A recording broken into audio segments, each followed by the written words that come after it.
अस्सलाम वालेकुम व्यूअर्स, उम्मीद करता हूँ आप सब ठीक ठाक होंगे और ज़बरदस्त होंगे। व्यूअर्स, मैं झूठ नहीं बोलता, बग़ैर रिसर्च के आपको कोई चीज़ रिकमेंड नहीं करता और 5 से ज़ायद बेहतरीन जगहों से कंफर्म के बाद आपको डिलीवर करता हूँ। और दूसरे लोगों की तरह मैं उनकी ज़िंदगियों के साथ नहीं खेलता। अक्सर लोग इंसानों की ज़िंदगियों के साथ खेलते हैं, पर मैं ऐसा नहीं करता। तो चैनल को सब्सक्राइब करना मत भूलें, लाइक और शेयर कीजिए, आप जैसों औरों का भी फ़ायदा हो जाए। शुक्रिया।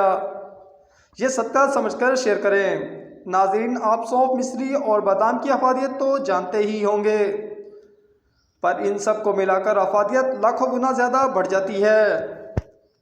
सौंफ 65% तक मैदे की बीमारियों के ख़िलाफ़ काम करता है। इसके बहुत से फ़ायदे हैं, अगली वीडियो में तफसील बताऊंगा, वरना वीडियो लंबी हो जाएगी। जल्दी से चैनल को सब्सक्राइब करें ताकि कोई चीज़ या कोई टोटका रह न जाए। अब आपको बादाम की अफादियत बताता चलूं। बादाम हमारे दिमागी कमज़ोरी को दूर करता है, दिमागी खुलियों को तरोताज़ा रखता है, नज़र को तेज़ करता है। दूध के साथ इसकी अफादियत दुगनी हो जाती है।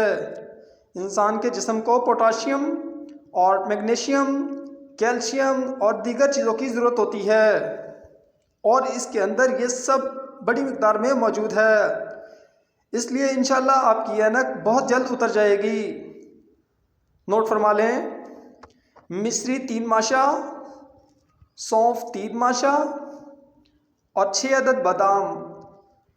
इसको छिलका उतार दें, इन सबको अच्छी तरह पीस लें और नीम गर्म दूध के साथ चबा कर रात सोने से पहले रोज़ाना इसका इस्तेमाल करें।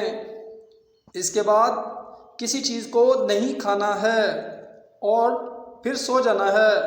45 दिन तक मुसलसल ऐसा करने से इंशाल्लाह आपकी ऐनक उतर जाएगी।